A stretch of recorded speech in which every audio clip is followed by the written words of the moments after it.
changes that I've been able to get the city to do around vacant and derelict buildings. There's a really great policy that is going to be coming out. I've helped work with the administration on this, and I'm really hoping that it gets supported.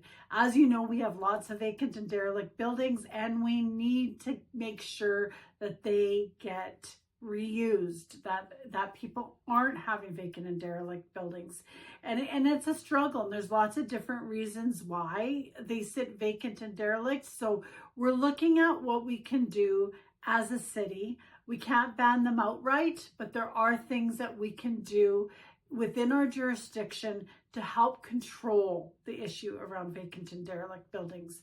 So one thing that we're looking at doing is really strengthening the taking title without compensation. The city has never really done that before. In order to do that, we do need a reserve fund in order to make sure that we have the funds in order to take somebody's property. That goes through the legal system, and there is an actual cost to that. We're also looking at allowing people to, if they want to just donate their properties, give the properties to the city, have a program in order for people to do that. There is a cost for people to deal with lawyers, and if they've moved away, they might not want the pain. So it's just easier for them to actually just keep paying the yearly tax fees. Well, we want to make it easier for people to give up their properties, and so we have to bear those costs. So we're looking at providing a reserve fund so we can do that, along with expropriation, right? When people are not paying their taxes. We've never really utilized some of the tools that we had in order to really take properties. So the city is going to get really strong-handed in terms of doing this, but we need the funds, so we also need a reserve fund. Now, also what we're going to do is within 6 months, if you have a vacant building and you're not working on it, the city is going to charge you, and they're no longer going to be charging you a flat fee. It actually is going to be a percentage of your property taxes, and that is going to increase up to 5% of your property taxes. So that'll be a huge increase for people in terms of having a vacant building.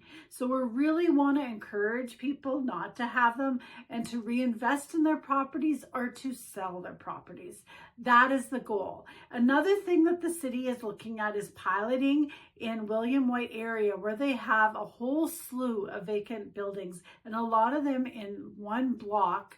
It's really difficult for communities for revitalization efforts. So they're looking at a pilot project that will look at reinvestment into those homes that will be for home ownership. And that is really key to some of these areas where we have a lot of rentals, and we want mixed communities. We want communities to have places that are for rent, and we want people to have home ownership.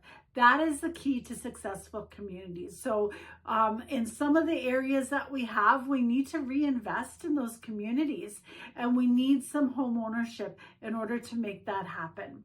So I'm really excited about these changes. They still have to go through council, but it's something that I've been really pushing for, and I'm really glad that the city is listening to areas that are really struggling and need reinvestment into them. Changes that I've been able to get the city to do around vacant and derelict buildings. There's a really